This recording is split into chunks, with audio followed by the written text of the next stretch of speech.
Hi everyone, this is Aaron, and we're going to be doing a lesson on Crash Into Me acoustic instrumental today. I've had a number of requests for lessons for this arrangement, and so I'm going to do my best at showing you how it's played.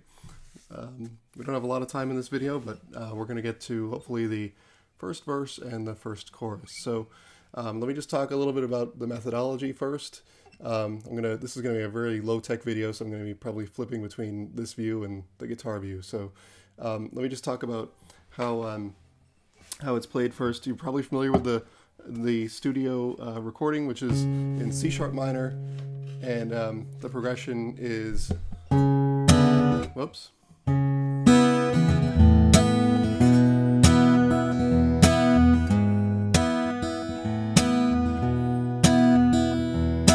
That's a 6 chord to a 4, 5, 1, 3, 4, 5, 1. Okay, so in that,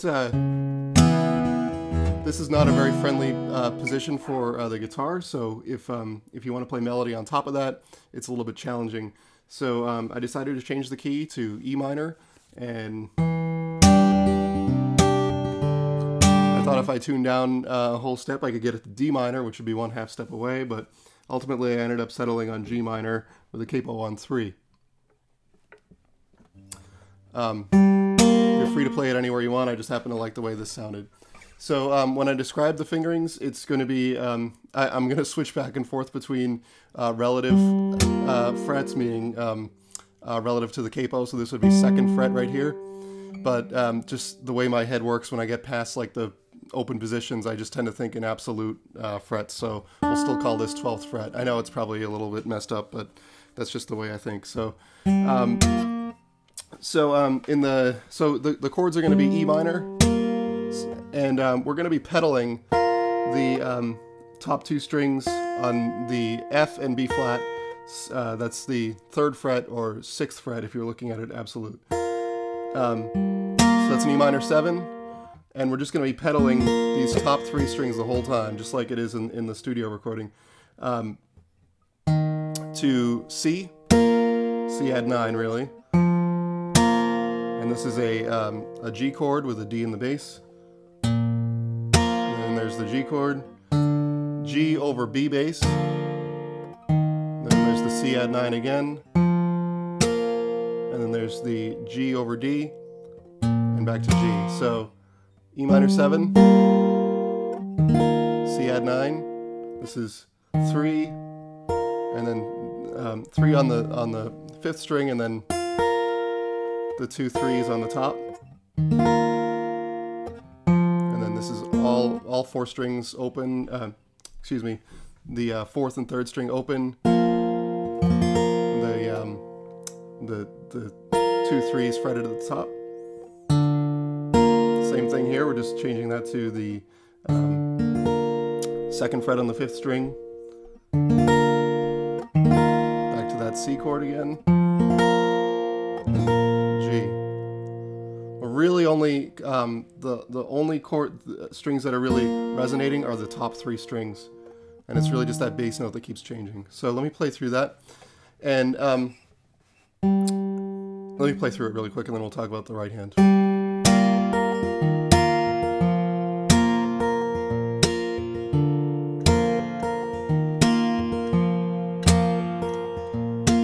Okay, so an important part about the right hand is that we need to get the 2 and 4 kind of grooving a little bit. We got to get that snare drum type of sound, and that's just something I like to do in my playing. Not everyone's a big fan of it, but I think it makes it kind of come together really nicely. So I wish I could describe what's going on with my right hand in that case, but it's really just kind of a strumming sort of click. And if you notice, I'm kind of tapping with my thumb as I hit those 2 and 4s. And we're lucky in this song that it's very easy to do that, because that strum happens on every single chord, so that the 2 and 4 is really easy to find in this tune. So let's just go over that and watch the right hand. I'll play it slowly this time.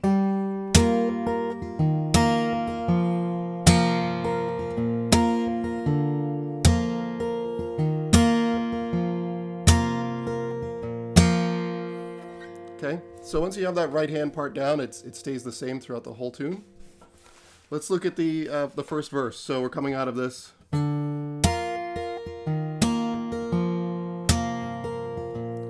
the first lyric comes in on the and of 4, so you need to anticipate the first chord. So we're going to be thinking 1, 2, 3, 4, right? So be ready for that as you come out of the...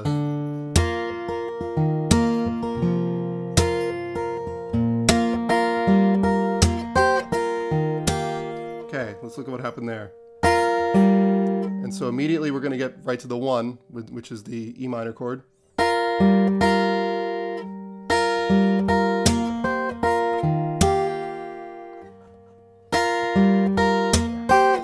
So I'm just sliding up to the 5th fret, the top 2 strings, or 8th fret if you look at it that way.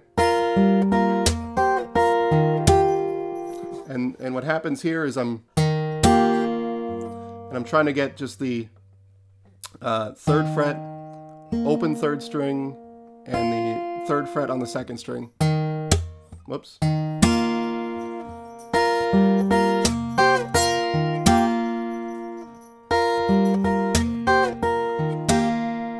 A lot of times I end up getting the open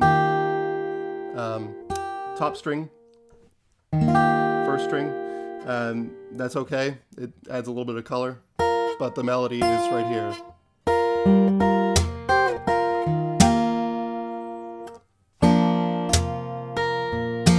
Okay.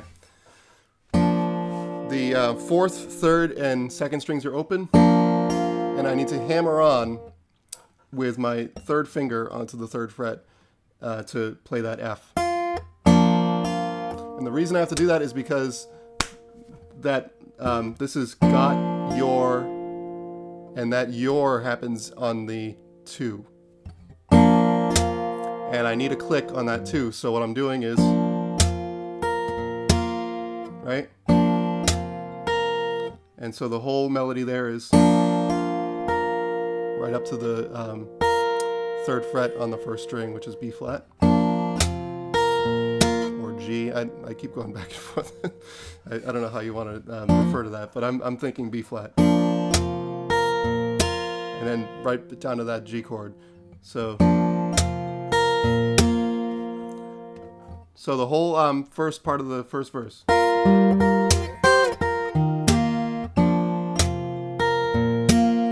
Okay, now we need to go to the, this is going to be our chord.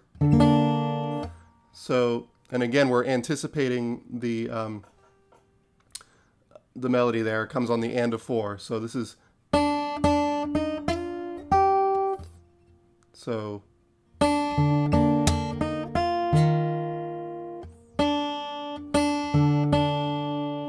excuse me. It's hard to play it slow. Okay.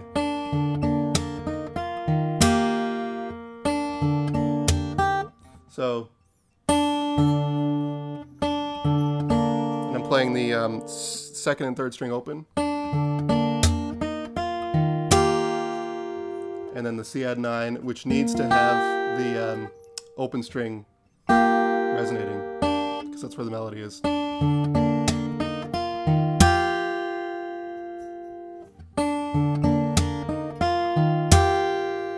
And then to the 4th and 4th string open, 2nd fret, 3rd string, and down to the G chord.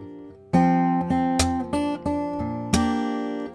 I'm not going to explain where all the clicks are. I think it suffices to say that they're always on the 2 and 4, and it's just something you just have to get down, sort of like tapping your foot, and you'll find that those beats. Most of the time, it's not too hard to get the click down. There are a couple points in the piece where I don't do the click because it's just impossible, or it would just sound terrible in sacrifice of the melody. So, whoops.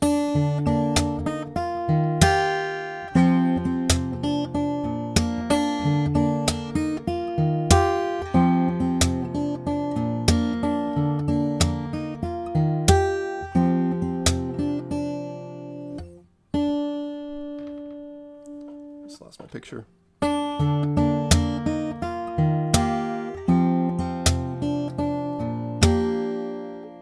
Okay. To the second line of the first verse. Oops. Same thing. And we're going to slide up. I'm just going to take that same chord. Whoops.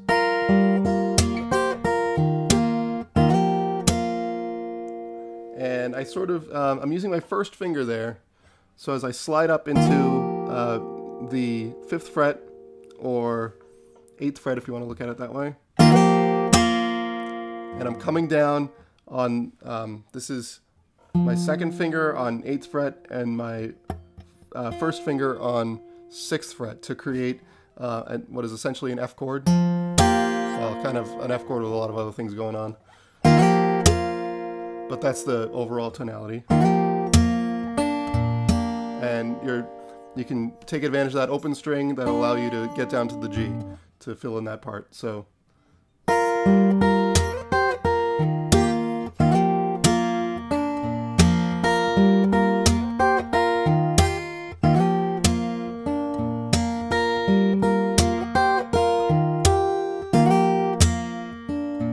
Notice that this isn't an exact science. It always comes out a little different because we're not really playing anything that well defined, especially with the right hand. That creates a different set of notes happening every single time.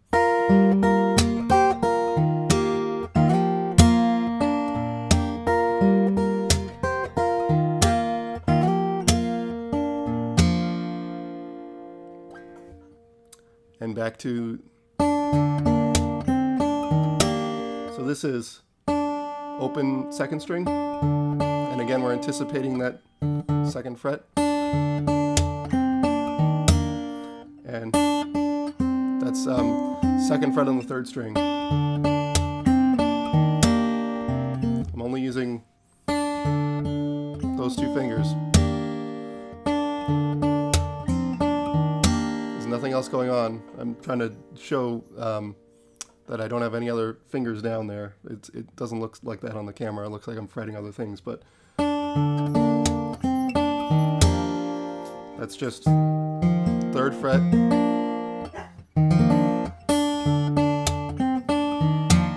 And again, we have the open 4th string, 2nd fret on the 3rd string.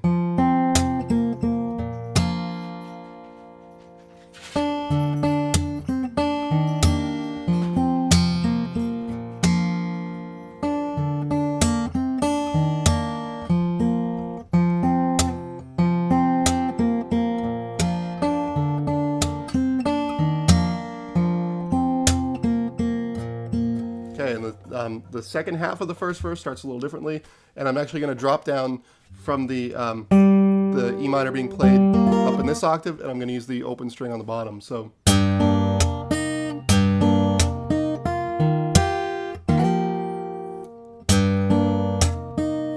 And I have nothing else going on other than my first finger on the 2nd string. I'm going to use my 4th finger there so I can get this chord, which is the C add 9 again. 3rd finger and 4th finger is the only thing that's happening there. Again, that slide.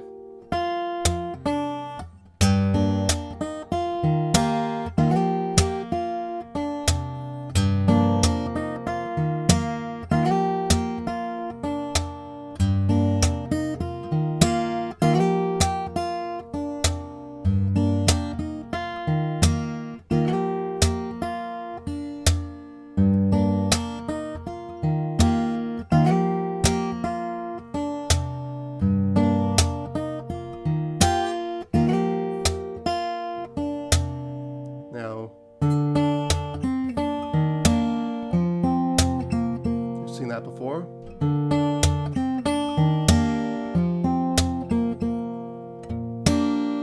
And again.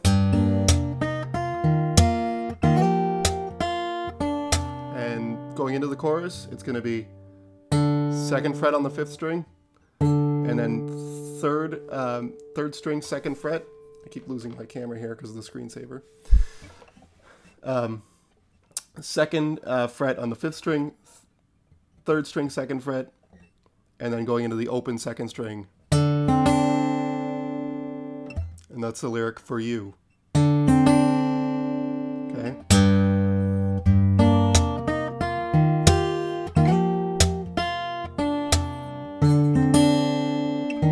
And you have to finish it out with the going up to the from the 2nd fret.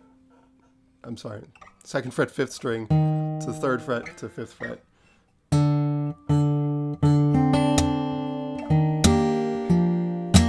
And you can just leave everything else open. The important thing is just to get that bass note.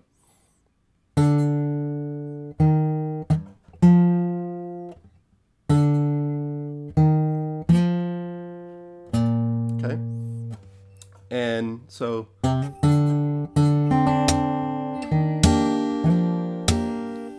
And on the last chord, we need to get that melody. So we're going to play a basic, just an open G chord. And the only other thing I'm fretting is the 2nd fret on the 3rd string.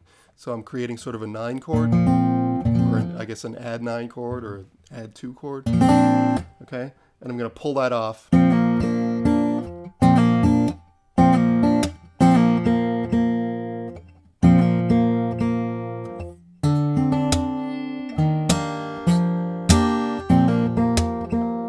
And I had a couple of ideas about how to do that crash part.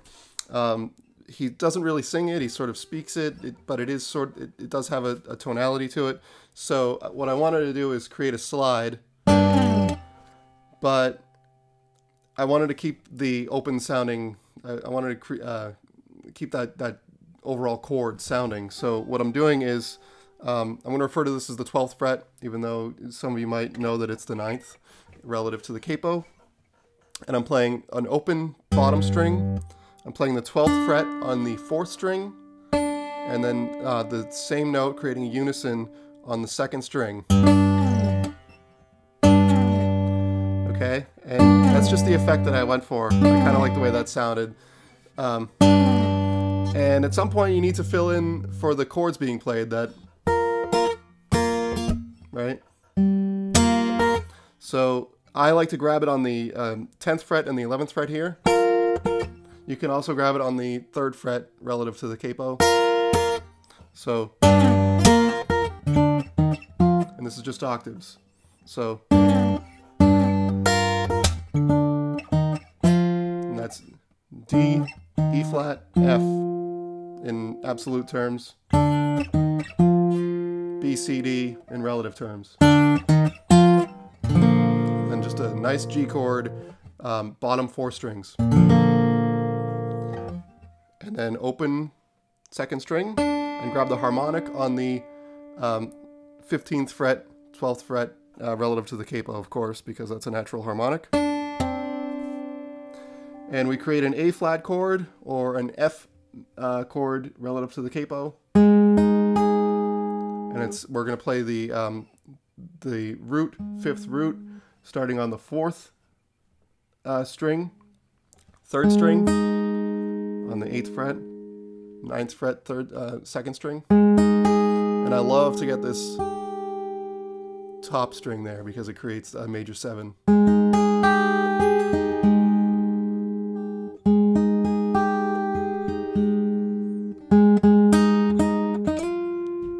So I'm playing the bottom 2 notes, then I slide up to the 10th fret, open 2nd string.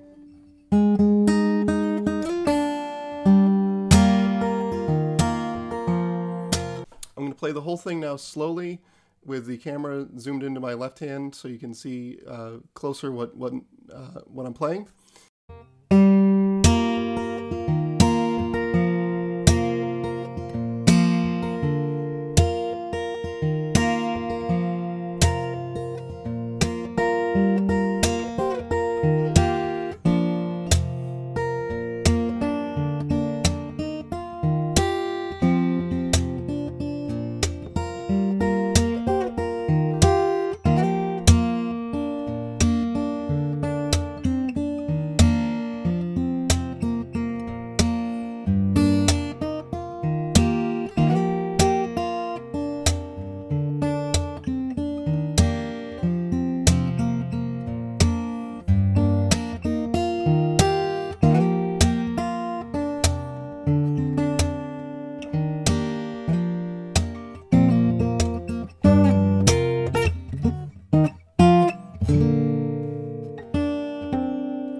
Okay, thank you for tuning in. This is my first attempt at a lesson, so please leave your feedback and let me know how I did. If you have any questions, I'm happy to answer them in a private message or in a comment. The only thing I ask is that you make your question specific. I'm probably not likely to respond to a question that asks me for tabs. I would really love to make tabs, but they're just too time consuming. So if you have a specific question, just mention the lyric that is going on at the time, and if your question is about fingering or whatever, let me know and I'll explain that to you.